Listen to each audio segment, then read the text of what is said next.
2 ತಿಂಗಳ ಹಿಂದೆ ರಾಜ್ಯದ ಹವಾಮಾನ ಇಲಾಖೆ ಒಂದು ಮುನ್ಸೂಚನೆಯನ್ನು ಕೊಟ್ಟಿತ್ತು.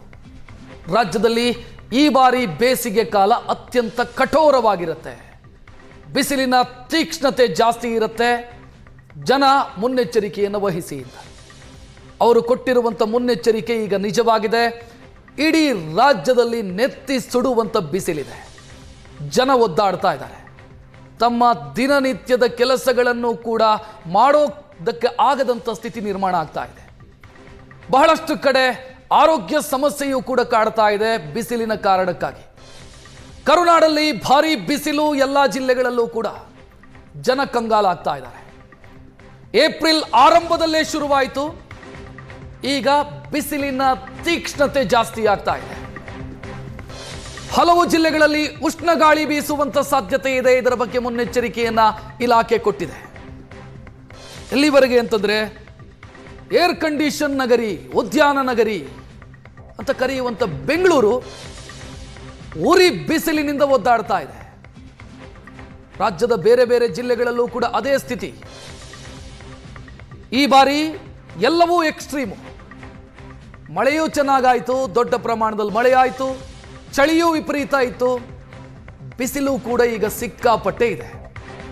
ಇನ್ನೊಂದು ತಿಂಗಳು ಮಳೆ ಬರೋದಕ್ಕೆ ಕಾಯಬೇಕು. ಅಲ್ಲಿಯವರೆಗೆ ಹೇಗೆ ಅನ್ನುವಂಥ ಸ್ಥಿತಿ ನಿರ್ಮಾಣ ಆಗಿದೆ. ಅಲ್ಲಲ್ಲಿ ಸಮಸ್ಯೆಗಳು ಸೃಷ್ಟಿಯಾಗ್ತಾ ಇರೋದು. ತೀವ್ರ ಬಿಸಿಲಿನ ಕಾರಣಕ್ಕಾಗಿ ಕುಡಿಯೋ ನೀರಿನ ಮೂಲಗಳು ಬತ್ತಿ ಹೋಗ್ತಾ ಇದ್ದಾವೆ. ಕುಡಿಯೋ ನೀರು ಸಿಗ್ತಾ ಇಲ್ಲ. ಕಿಲೋಮೀಟರ್ ಗಟ್ಟಲೆ ಈ ಸುಡು ಬಿಸಿಲಲ್ಲಿ ಅಲೆದಾಡಬೇಕು. ಎಸಿ ರೂಮಲ್ಲಿ ನಿಂತು ಕೆಲಸ ಮಾಡೋರ್ದು ಒಂದು ಕತೆ ಆದರೆ ದಿನನಿತ್ಯ ಓಡಾಡಿ ಕೆಲಸ ಮಾಡೋರ ಸ್ಥಿತಿ ಏನು?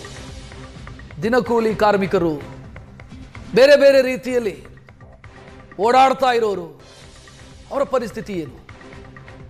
ಬಿಸಿಲಿನ ಕಾರಣಕ್ಕಾಗಿ ಆರೋಗ್ಯ ಸಮಸ್ಯೆಗಳು ಕಾಣಿಸ್ತಾ ಇರೋದು. ನಿರ್ಜಲೀಕರಣದ ಸಮಸ್ಯೆ, ಡಿಹೈಡ್ರೇಷನ್ನ ಸಮಸ್ಯೆ ಕಾಡ್ತಾ ಇದೆ. ಸದ್ಯ ಮುನ್ನೆಚ್ಚರಿಕಾ ಕ್ರಮವನ್ನು ಕೆಲ ಜಿಲ್ಲಾಡಳಿತಗಳು ತೆಗೆದುಕೊಂಡಿದ್ದಾವೆ. ರಾಜಧಾನಿ ಬೆಂಗಳೂರು, ನೀವು ಬೆಂಗಳೂರಲ್ಲೇ ಹುಟ್ಟಿ ಬೆಳೆದವರನ್ನ ಕೇಳಿದ್ರು ಕೂಡ ಇಂಥ ಬಿಸಿಲನ್ನ ಇಲ್ಲಿ ತನಕ ನೋಡಿರಲಿಲ್ಲ ನಾವು. ಈ ರೀತಿಯ ಎಕ್ಸ್ಟ್ರೀಮ್ ಬೇಸಿಗೆಯನ್ನ ಇಲ್ಲಿ ತನಕ ನೋಡಿರಲಿಲ್ಲ. ನಾವೆಲ್ಲ ಇತ್ತೀಚೆಗೆ ಬಂದು ಬೆಂಗಳೂರು ಸೇರ್ಕೊಂಡವರು, ಇಲ್ಲೇ ಹುಟ್ಟಿ ಬೆಳೆದವರಿದ್ದಾರೆ. ಅವರನ್ನ ಕೇಳಿದ್ರೆ ಹೇಳ್ತಾರೆ, ಇಂಥ ಬಿಸಿಲು ನೋಡೇ ಇಲ್ಲ ನಾವು, ನಮ್ಮ ಜೀವನದಲ್ಲೇ ನೋಡಿಲ್ಲ. ರಾತ್ರಿ 30 ಡಿಗ್ರಿ ಸೆಲ್ಸಿಯಸ್ ಇರುತ್ತೆ, ರಾತ್ರಿ ಹೊತ್ತು. ಇದು ಈ ವರ್ಷನೇ ಹೈಯೆಸ್ಟ್ ಅಂತ. ಇಂಥ ಸ್ಥಿತಿಯನ್ನ ನೋಡಿರಲಿಲ್ಲ ಬೆಂಗಳೂರಿನ ಜನನು. ಬೇರೆ ಬೇರೆ ಜಿಲ್ಲೆಗಳಲ್ಲೂ ಕೂಡ ನಾವು ಯಾವ ಜಿಲ್ಲೆಗಳಲ್ಲಿ ಬಿಸಿಲು ಜಾಸ್ತಿ ಇರುತ್ತೆ ಅಂತ ಹೇಳ್ತೀವೋ, ಅದು ರಾಯಚೂರು ಇರ್ಬೋದು, ಬೀದರ್ ಇರ್ಬೋದು, ಎಲ್ಲ ಕಡೆಯೂ ಜಾಸ್ತಿ ಆಗಿದೆ. ಕಳೆದ ಬಾರಿಗಿಂತ ಈ ಬಾರಿ ಜಾಸ್ತಿ ಇದೆ. ದಕ್ಷಿಣ ಕನ್ನಡ ಜಿಲ್ಲೆಯಲ್ಲೂ ಕೂಡ ಜನ ಓಡಾಡದಂಥ ಪರಿಸ್ಥಿತಿ ನಿರ್ಮಾಣ ಆಗಿದೆ.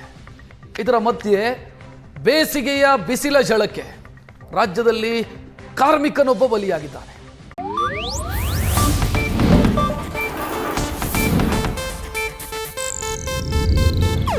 ಇದು ಏಷ್ಯಾನೆಟ್ ನ್ಯೂಸ್ ನೆಟ್ವರ್ಕ್ ಪ್ರಸ್ತುತಿ.